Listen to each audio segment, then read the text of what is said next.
Oye, Manuel, súper contento, va saludando a todo el mundo. Que todo el mundo se entere que ha venido al culto, que va para la escuela dominical. Bueno, gloria al Señor. Por favor, acompañadme a la Escritura. Vamos a ir directamente ya a la palabra del Señor en esta mañana. Evangelio de Juan, capítulo 1. Evangelio de Juan, capítulo 1.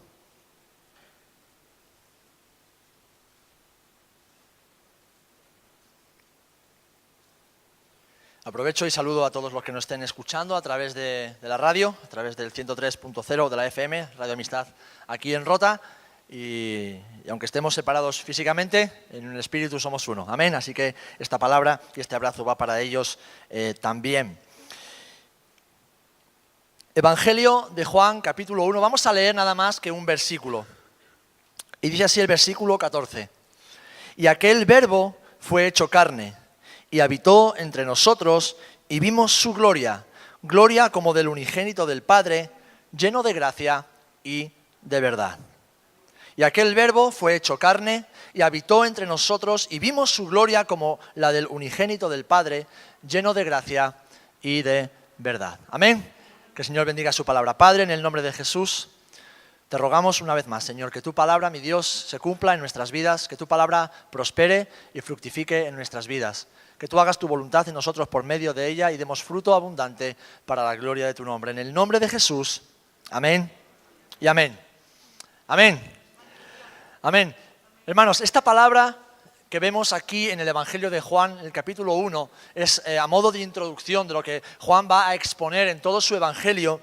No es sino el cumplimiento de lo que Dios había prometido en el Antiguo Testamento a su pueblo.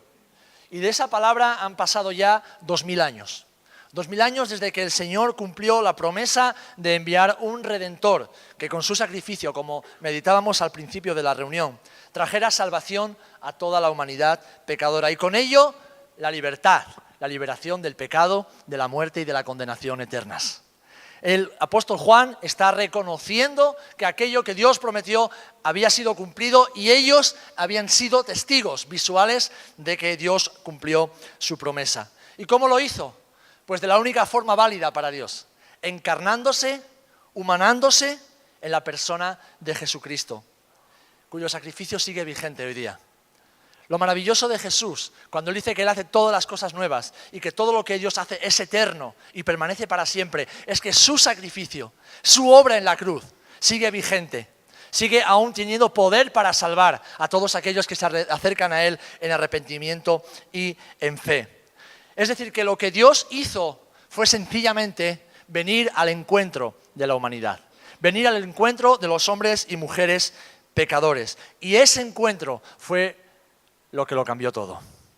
Yo no sé si tú has tenido encuentros casuales o no, pero encuentros durante tu vida con personas muy especiales que han cambiado todo, que lo han transformado, han sido un punto de inflexión, han sido un momento en el cual ya tu vida ha dejado de ser la misma. Personas que han impactado tanto en nuestras vidas, que han plantado semillas tan profundas en nosotros, han dejado raíces tan arraigadas, valga la redundancia, en nosotros, que nuestra vida ha sido transformada completamente. Yo no sé si tú tienes esas personas, yo, gracias a Dios, he tenido esas personas y espero seguir encontrándome con esas personas en mi vida. El Señor vino al encuentro de la humanidad, el Señor vino a tu encuentro y al mío. Y esto nos recuerda de que ni la religión, ni la disciplina, ni la teología, ni las buenas obras o el mucho estudio pueden acercarnos a Dios y darnos salvación. No hay nada que nosotros, por nosotros mismos, como dice el apóstol Pablo en sus epístolas, podamos hacer que traiga salvación a nuestras almas. No hay absolutamente nada que podamos cumplir con méritos propios, con esfuerzos personales, que nos acerque a Dios.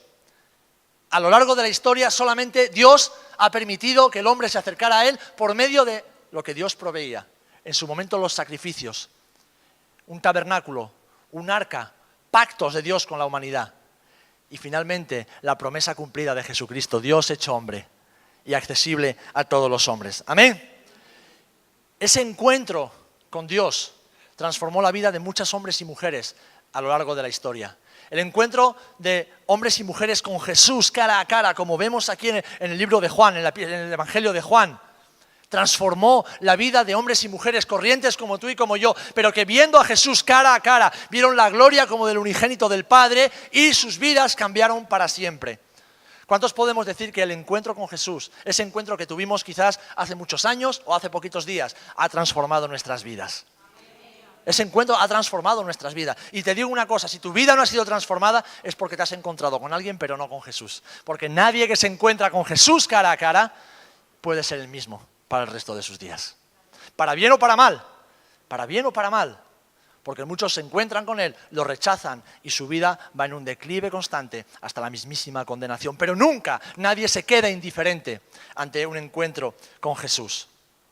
Y este encuentro, mis amados hermanos, tal y como nos enseña la Escritura, solamente es posible cuando es Dios el que se acerca a nosotros y transforma nuestras vidas por completo. Así ha sido desde el principio y así es hoy y seguirá hasta el final.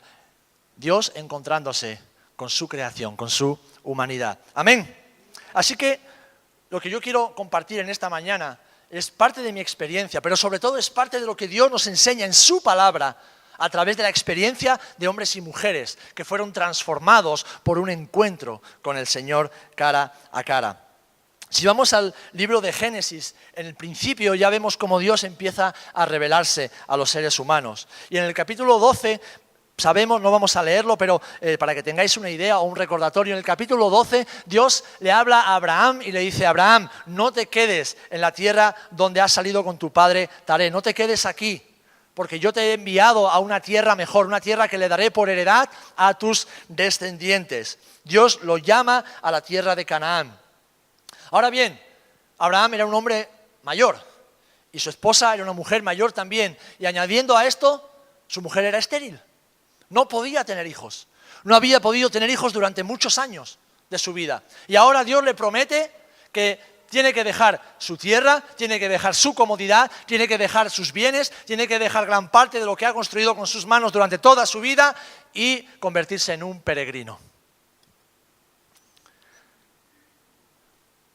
Abraham, que era un hombre de fe, obedeció a Dios.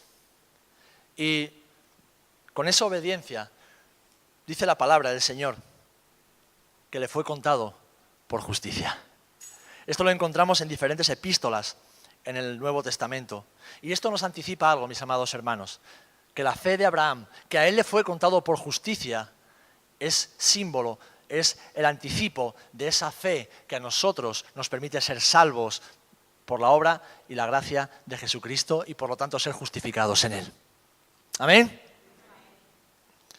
Abraham, dice la palabra de Dios en Santiago 2:23, que después de que le fue contado por justicia el haber creído a Dios, fue llamado amigo de Dios. Qué maravilloso que el Dios eterno, el Dios santo, el Dios puro, el Dios omnipotente, el Dios ilimitado, sale al encuentro de un hombre mortal, pecador, débil y frágil como tú y como yo, y entabla una relación de amistad. Yo no sé si tú lo puedes entender, quizás seas más inteligente que yo, pero yo con esta no la puedo entender. Solamente puedo creerlo con la fe que Dios me ha dado.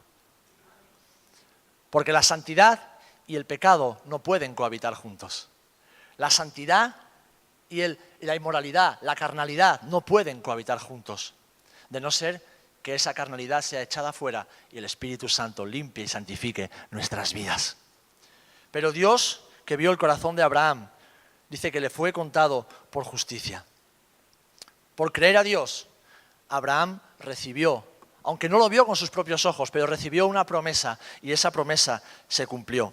Ahora bien, Abraham fue un hombre que Dios tuvo que transformar. En aquel momento la ley no había sido dada, en aquel momento no había una guía a seguir, no había libros que estudiar, no había manuales a los cuales poder acudir para saber qué es lo que Dios quería o no quería de su vida.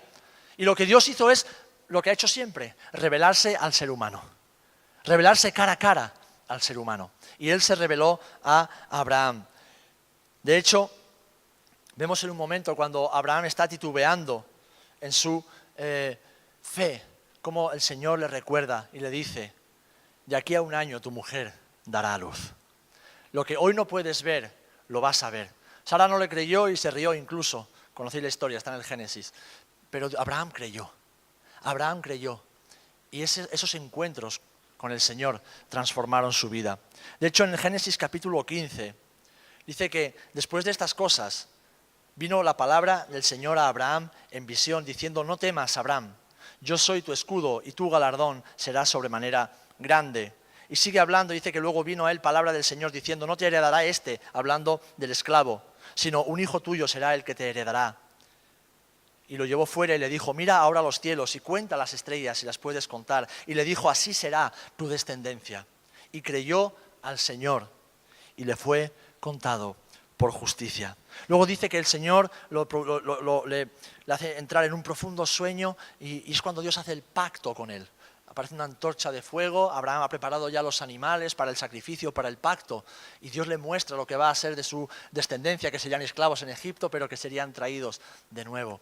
Abraham en ese momento fue transformado y creyó, porque algo, y es el primer punto que yo quiero destacar en esta mañana, algo que Dios pone en nuestros corazones cuando tenemos un encuentro genuino con Él, es fe para creerlo, es fe. Así que si en esta mañana necesitas fe, yo te invito a que le digas al Señor: Señor, quiero tener otro encuentro contigo, quiero tener un encuentro contigo, quiero verte cara a cara. Quiero estar contigo cara a cara. Quiero que te muestres a mí. Yo sé, tengo tu palabra y a través de ella tú me hablas, tú me ministras, tú me enseñas, tú me instruyes. Tengo la iglesia, tengo la congregación de los santos, tengo la oración, tengo el Espíritu Santo y todo eso es más que suficiente. Pero Padre, quiero un paso más.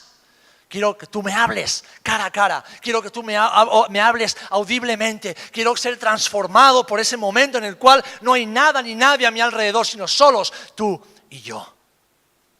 Y Dios lo sigue haciendo. Ayer por la mañana yo tuve ese encuentro con el Señor. Yo quería dormir, yo quería descansar. Había dormido nada más que 4 horas. Y yo quería descansar. Pero el Señor me dijo: no, tú y yo vamos a hablar. Es más, yo voy a hablar y tú te vas a callar. Y tuve ese encuentro con el Señor, como hacía algún tiempo que no tenía. Y les puedo decir una cosa: quizás no me vean más guapo, ni más alto, ni más listo, porque no lo soy. Pero hay algo dentro de mí que ha cambiado.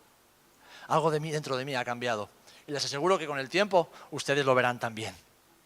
Ahora, no es un encuentro específico para los pastores, específico para ciertas personas. No, es un encuentro personal del Padre con sus hijos, con todos aquellos que anhelan desesperadamente la presencia de Dios en sus vidas. Todos aquellos que no se conforman a ser siempre las mismas personas, que no se conforman a caminar siempre de la misma manera, a no luchar siempre con los mismos pecados, a no tener siempre la mente limitada y corta, sino: no, Señor, yo quiero ser el hombre, la mujer que tú has diseñado en el cielo, que yo sea aquí en la tierra. Y para eso es necesario tener un encuentro personal, radical y constante con el Dios de la Biblia, con el Dios de la palabra. Ahora, algo que vas a encontrar y que vamos a ver a lo largo de todos los ejemplos que voy a poner, es que esos encuentros no se tuvieron en un culto bonito de alabanza y adoración, con luces, humo, buena música y un ambiente bonito. No. Esos encuentros todos han tenido y han sido en la soledad, cara a cara con el Padre. Porque cuando Dios quiere transformar tu vida, no quiere que nada te estorbe. Y a veces la buena música que ponemos en el ambiente nos estorba. Y a veces todo lo bien que tenemos el creado alrededor a nos estorba. Dios no necesita a nada ni a nadie para hablarte. Él es más que suficiente para tocar tu vida y cambiarla. ¿Amén? ¿Amén? Abraham fue transformado para ser un hombre de fe. Y por su fe, como dice la palabra del Señor en Génesis 12, 2 y 3, y haré de ti una nación grande y te bendeciré y engrandeceré tu nombre y serás bendición. Bendeciré a los que te bendijeren y a los que te maldijeren maldeciré y serán benditas en ti todas las familias de la tierra. ¿Saben cuál es esa bendición? Que de la simiente de Abraham vino Jesucristo. Y en Jesucristo todas las familias de la tierra son benditas. Dios cumple sus promesas. Amén. Pero Abraham tuvo que creer y esto le fue contado por justicia. Si seguimos un poquito más adelante, vemos el ejemplo de un descendiente de Abraham, del nieto de Abraham, Jacob. Y Jacob, al igual que tú y que yo, tuvo que ser transformado. Si tú crees que eres cabezota, mira la historia de Jacob. Si tú crees que eres testarudo o testaruda, mira la historia de Jacob. Si tú crees que eres tramposo o tramposa, mira la historia de Jacob. Porque nos supera con mucho. Él era nieto de Abraham y fue un hombre que desde su mismo nacimiento hizo trampas. Hizo trampas con su hermano. Él y Esaú eran mellizos y desde el principio, desde el vientre de la madre, lo podéis ver en el libro de Génesis, él hizo trampas, 26, 27 en adelante. De hecho, Jacob significa suplantador, el que suplanta, el que ocupa el lugar de otro, el que engaña para conseguir sus propios objetivos dejando a alguien en la cuneta, en el camino.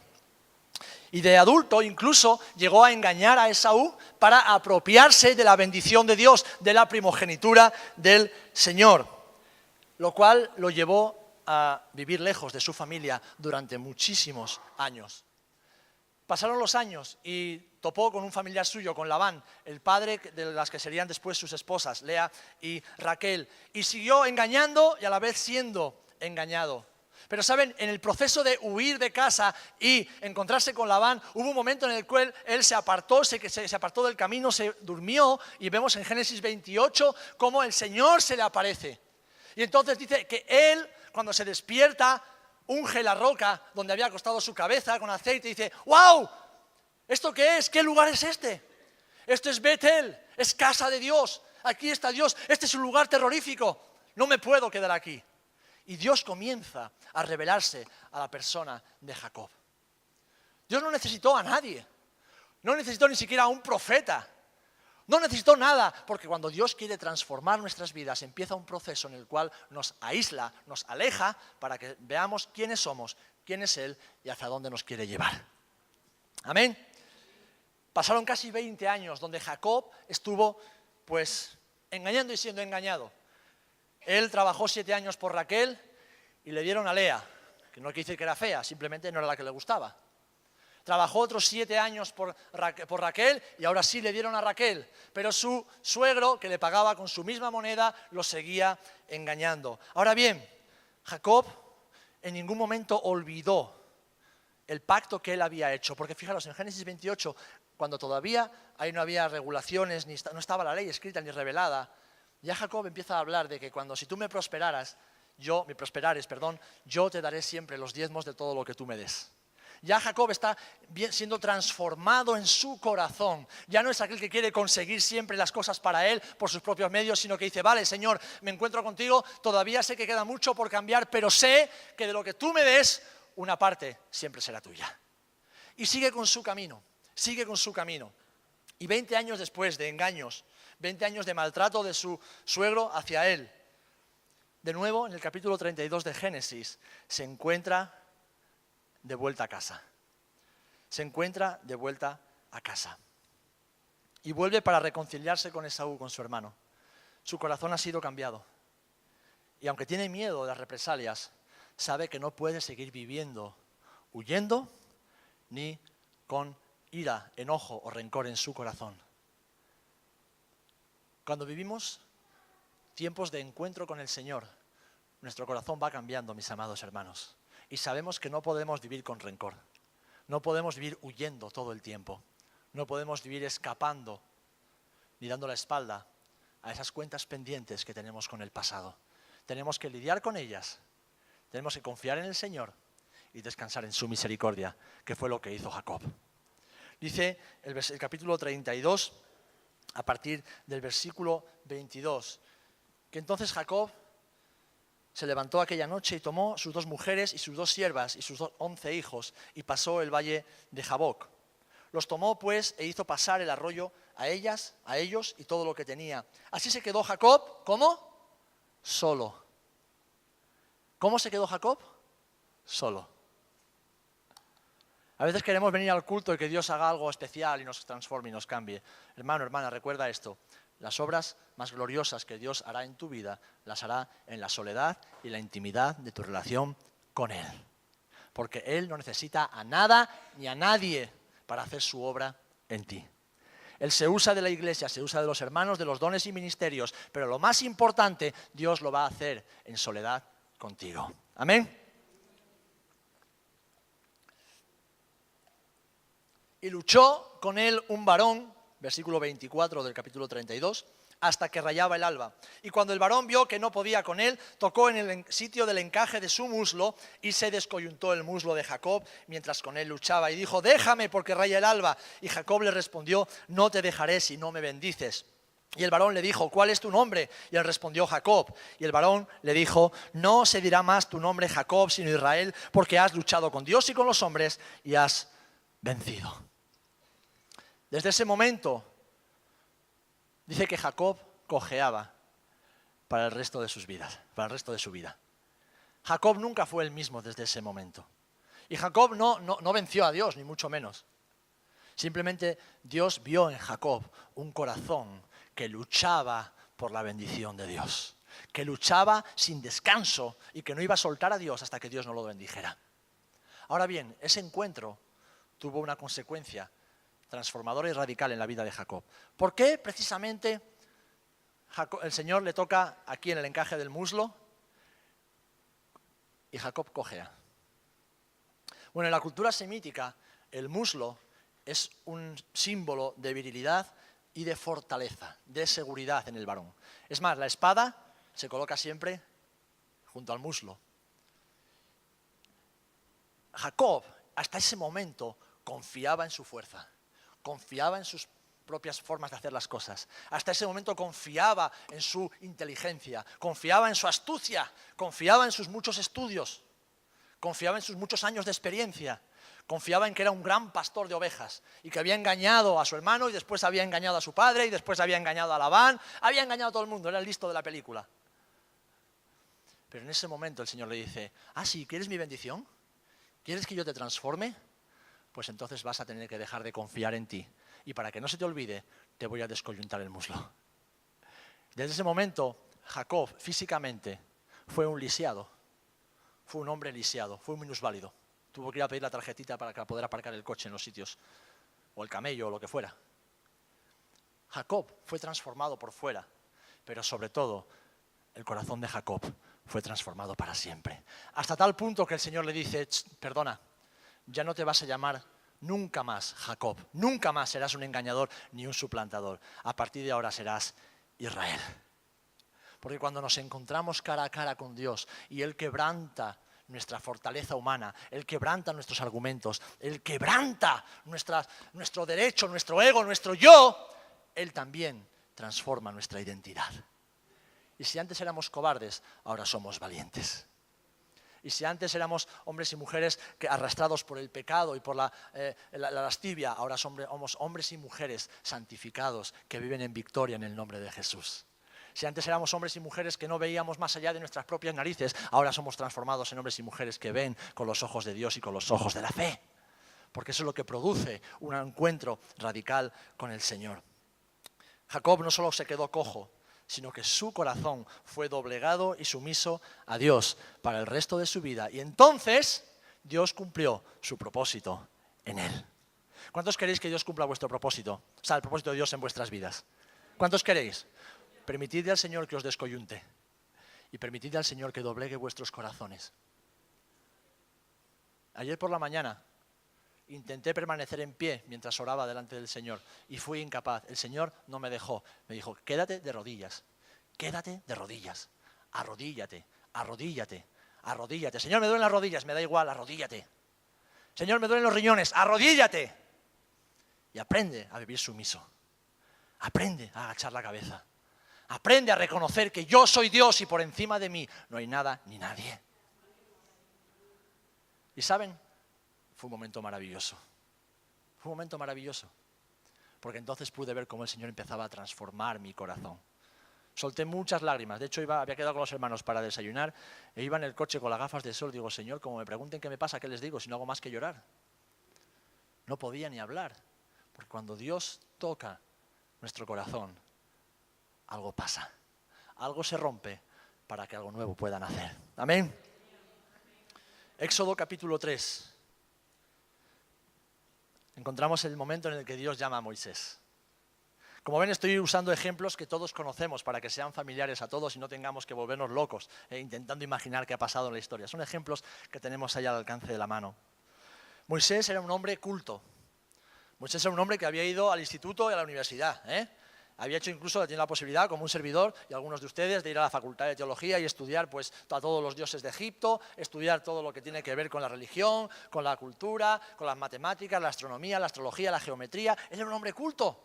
Además, había sido enseñado, instruido para la guerra. Era un hombre que, además, seguramente fuerte, un hombre ejercitado, un hombre que estaba seguro de sí mismo, era un hombre orgulloso. Porque sabiendo que era hebreo, había podido crecer en la corte de Faraón. Era un príncipe de Egipto, el mayor imperio de aquella época. Pero Moisés no había entendido algo. Y es que la obra de Dios solo se puede hacer en Dios. Los planes de Dios solo se cumplen en Dios. Y la forma de hacer las cosas no las determinamos nosotros. Nosotros determinamos nuestro fracaso, casi siempre, que fue lo que le pasó a Moisés. Él supo que era hebreo. Y alguien diría, ¿Dios le habló y le dijo que era hebreo? Digo, no, fue a hacer pipí y vio que era diferente. Estaba circuncidado. Y entonces Dios empezó a tratar con él. Dios empezó a hablar con él. Dios empezó a poner compasión en él por sus hermanos. Y un día pues, se le ocurre la brillante idea de intentar mediar, lidiar entre sus hermanos que eran esclavos. Y como no lo consigue por las buenas, pues tiene la más brillante idea todavía. Yo soy un príncipe de Egipto, tengo poder sobre la vida y de la muerte de cualquiera, así que mata a un capataz. Y se descubre. Y entonces huye. Y empieza un periplo de 40 años en el desierto. Él conoce al que fue a Jetro, al que fue su suegro después. Siempre hay algún suegro, alguna suegra en la historia de la Biblia, así que ora y da gracias a Dios por tu suegra y por tu suegro, porque son parte del Dios para tu vida. La mía, como está a 2000 kilómetros, oro por ella también. Y empieza a cuidar del rebaño de su suegro. Ya no es un príncipe de Egipto, es un fugitivo de la justicia. Ya no es alguien con un anillo que enseña para decir, cuidado, que aquí mando yo. Es un asalariado, alguien que trabaja para otra persona. Ya no está en un palacio, vive en tiendas hechas con pieles. Ya no tiene súbditos a sus alrededores, tiene ovejas y cabras malolientes. Y ya sus siervos ya no son hombres y mujeres a los cuales ordena y cualquier cosa que pida se la hacen, sino que son perritos a los cuales tiene que decir que vayan a buscar a las ovejas. Y así pasa 40 años. ¿Tú eres consciente de lo que has hecho en los últimos 40 años de tu vida? Yo no he llegado todavía a los 40, imagínate. 40 años dejando de ser lo que era para empezar a ser lo que Dios quería que fuese. Pero un día, cuando ya Moisés se ha olvidado de quién es, el Señor, en Éxodo capítulo 3 lo vemos, se le aparece. Y el Señor le dice, Moisés, tienes que ir a Egipto y liberar a mi pueblo. Y entonces Moisés dice, no, va a ser que no. Yo no voy a ir. Yo soy un pastor de cabras, soy un pastor de ovejas. Si yo vuelvo a Egipto me van a matar. Además, aunque me reconozcan, ya no soy nadie. Es más, soy un fugitivo. La ley de egipcia todavía está vigente para acabar con mi vida. No voy a ir. Dios sigue diciéndole, Moisés, vas a ir. Y entonces se le inventa otra excusa. Bueno, Señor, pero si es que soy tartamudo. Si es que no sé hablar, si es que se me lengua la traba, si no sé lo que digo, ya me voy a poner nervioso y la voy a liar. Moisés, vas a ir. Señor, envía a otro. Y entonces Dios se enfada y dice, pero ¿quién ha creado la voz para que los mudos hablen? ¿Quién ha creado todas las cosas? ¿Quién es Dios en esta historia? Ahora bien, ¿dónde estaba Moisés? Los que vengan conmigo a Israel este año van a poder ver un lugar muy parecido. Los que hayan venido en ocasiones anteriores, cuando paseábamos junto al Mar Muerto por el desierto de Judá, veremos cómo era el lugar donde estaba Moisés. En una peña, donde una cabra o una oveja o un ganado se había escapado, y estaba solo. Solo. Estaba solo. Y ahí el Señor le hace comprender a Moisés, a Abraham la fe, a Jacob la sumisión, a Moisés el poder transformador de nuestra identidad en Cristo. Moisés no sabía quién era, o creía que era algo diferente a lo que Dios le estaba diciendo. Dice, tú eres Moisés, el que fue rescatado de las aguas para liberar a mi pueblo. Y Moisés, a regañadientes, creyó a Dios. Creyó a Dios. Y fijaros hasta qué punto Moisés fue transformado. Y esto me encanta porque recuerdan cuando Jesús le dice a los que le escuchaban, todos los que estéis trabajados y cargados, ¿qué? Venid a mí. ¿Vale? Y yo os daré, ¿qué? descanso para vuestras almas. Y sed como mansos y humildes, como yo soy manso y humilde, porque eso traerá descanso a vuestras almas. Estoy parafraseando el texto.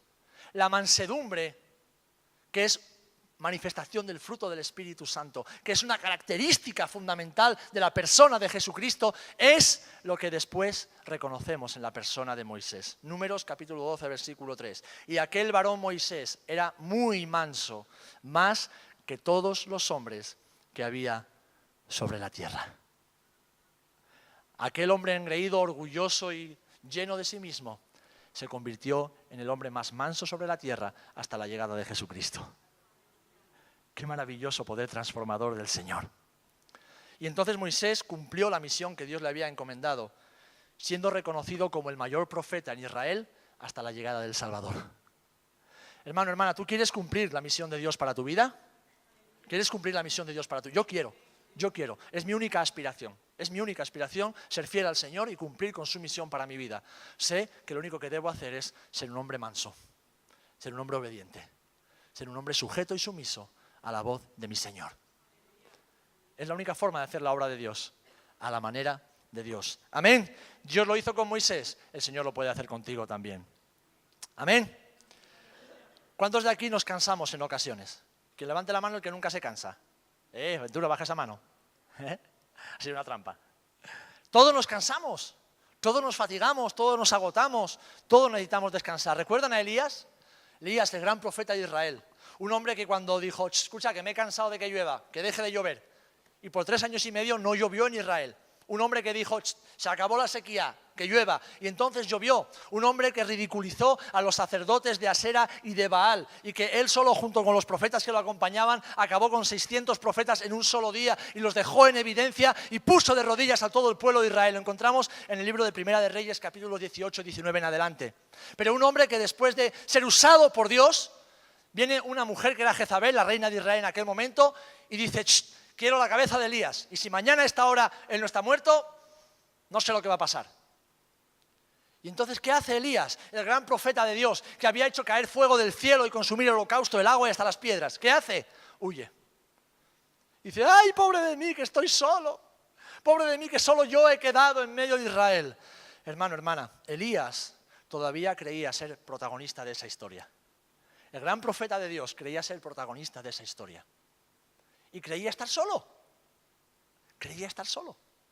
Así que dice que huye, y lo vemos en Primera de Reyes, capítulo 19. Vamos a leer solamente unos pocos versículos.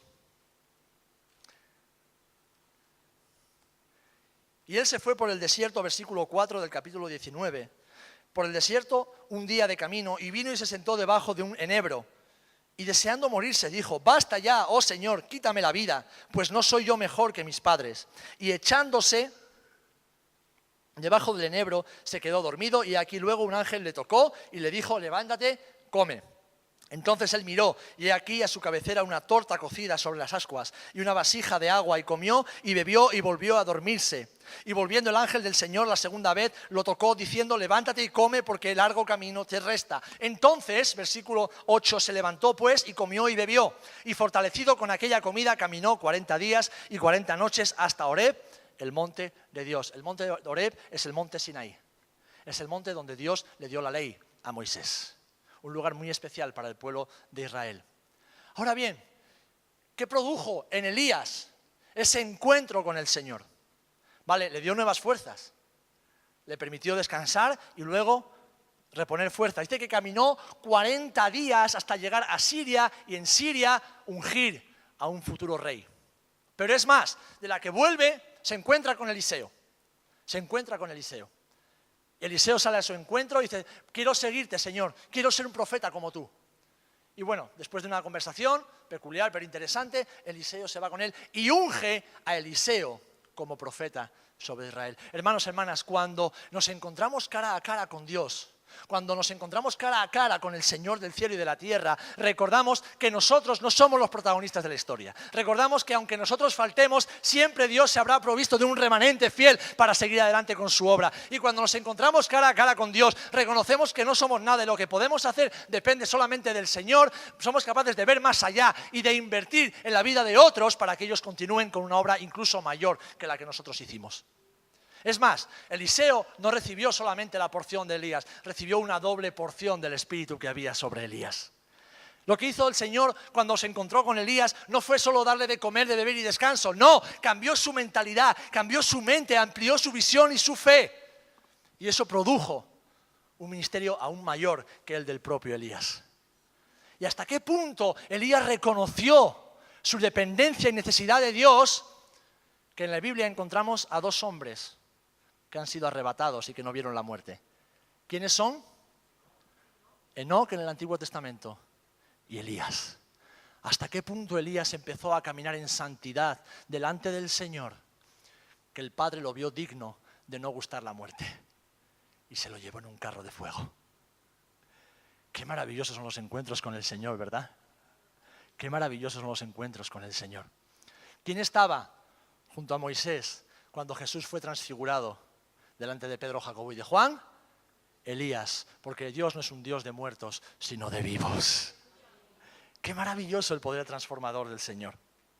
Así que, hermano, hermana, si necesitas ser renovado y renovada en el Señor, la invitación que el Espíritu te hace en esta mañana: vete a solas, a un lugar apartado, a un lugar desierto, y búscame cara a cara, y haré algo nuevo en tu vida. ¿Lo crees? Yo lo creo, yo lo creo. Y lo último ya, y vamos concluyendo, pasamos al Nuevo Testamento. Y el mayor ejemplo de transformación que tenemos en el Nuevo Testamento es el de la persona de Saulo de Tarso. Pablo, como todos lo conocemos, ¿verdad? Un ejemplo de un encuentro personal y radical con el Señor. Un encuentro que fue más que suficiente para que este perseguidor de la iglesia, este fariseo que creía que por haber estudiado mucho y tener muchos títulos y diplomas en la pared de su habitación, podía hacer lo que le diese y le viniese en gana. Este que creía tener derecho sobre la vida de aquellos que no fueran fariseos y legalistas como él.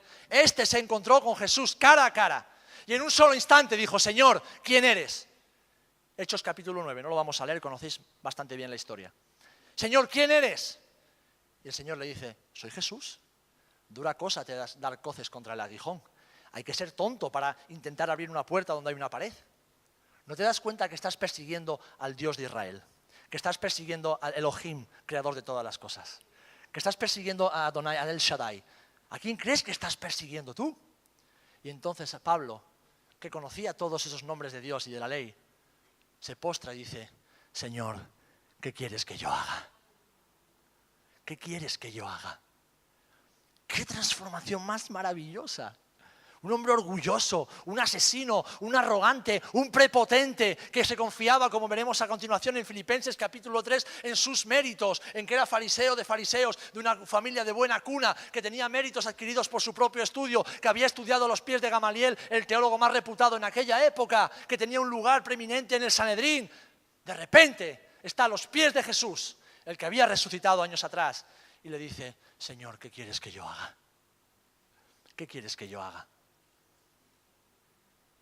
Eso es lo que produce un encuentro con Jesús, un encuentro con el Señor, una verdadera transformación, una verdadera transformación. Y sabéis, si algo necesitamos hoy como iglesia, son encuentros con el Señor. Si algo necesitas en tu vida no es seguir estudiando mucho, hazlo, yo te animo porque yo lo hago constantemente, pero que cada uno de esos estudios, cada uno de esos segundos de estudio de la palabra del Señor te lleven a postrarte delante de la presencia del Señor.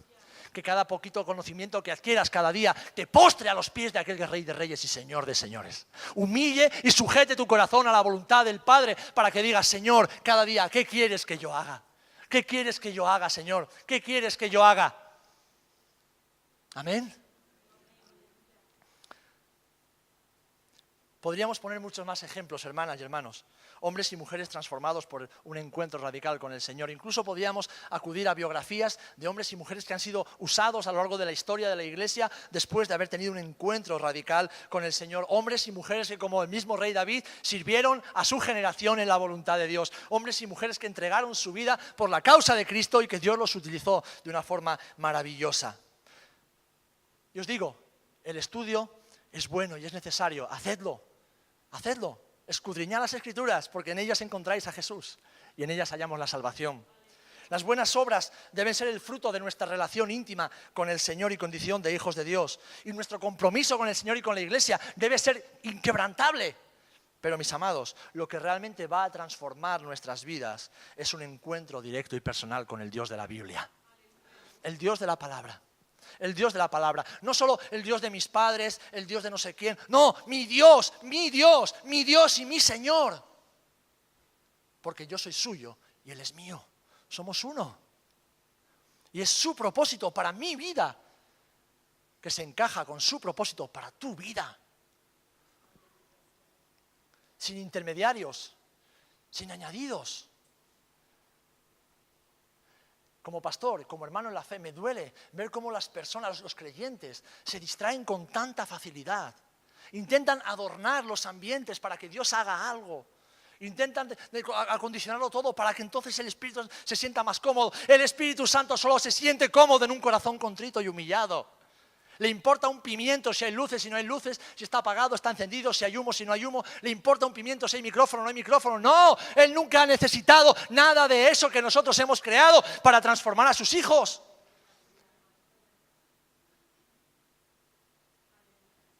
Despojémonos, hermanos, hermanas, despojémonos de cualquier adorno para intentar ayudar al Señor a hacer su obra. Él hace su obra extraña y poderosa, como quiere y sobre todo con quien está dispuesto.